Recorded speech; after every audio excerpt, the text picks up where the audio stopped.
আসসালামু আলাইকুম। Civil engineer, রোদ বৃষ্টি ঝড় পরিবেশের সাথে সভ্যতা শেখানো মানুষ। গ্রাম অঞ্চল থেকে এই যে কবুতরের বাক্যগুলো দেখতেছেন, প্রত্যেকটা তৈরির পিছনে এক একটা সিভিল ইঞ্জিনিয়ারের হাত।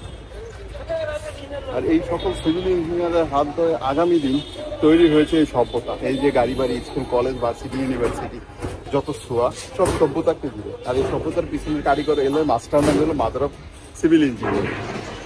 আর এই সিভিল ইঞ্জিনিয়ারের জীবনের কষ্টটা হয়তো কেউ কখনো তুলে ধরে না, কেউ যদি বড় হতে পারে আর নিচের দিকে খবর রাখে না। তো আজকের এই ভিডিওতে আমি কথা বলতে যাচ্ছি সিভিল ইঞ্জিনিয়ার। এই যে রোদের পায়ে মিডল ইস্ট কান্ট্রিকে হার মানাবে, 40 ডিগ্রি তাপমাত্রার কাছাকাছি প্রায় শুয়েছি, জুতার সোল অলরেডি গলে যাইতেছে, রাস্তার পিচগুলো নরম হয়ে গেছে অলরেডি। সব কিছুর ঊর্ধ্বে তারপর তারা কাজ করে যায় মানুষকে সভ্য একটা জাতি রূপ ধারণ করতে, বসবাসের একটা সুন্দর পরিবেশ দিতে। তো এই গরমের ভিতরে সবাই অন্তত সেফটি মেনটেন করে চলবেন, বেশি বেশি করে শরবত খাবেন, স্যালাইন খাবেন, লেবুর রস খাবেন, যত পরিমাণ পানি খাবেন, এবং রোদের থেকে বেঁচে থাকবেন, সাথে ইউজ করবেন যাতে করে হিট স্ট্রোক থেকে বাঁচতে পারেন। তো গাইস, অনেক কিছু শেখানোর আছে, সাথে সাথে শিখতে পারবেন। যদি চলার পথে কোনো ভুলভ্রান্তি হয় এটাকে ক্ষমার দৃষ্টিতে দেখবে।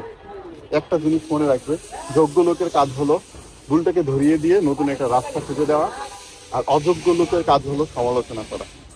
যোগ্যতা থাকলে গুণ বেচার তোমাকে মানুষ করবে, তোমার নিজেরটা ঢোল শিখতে হবে না।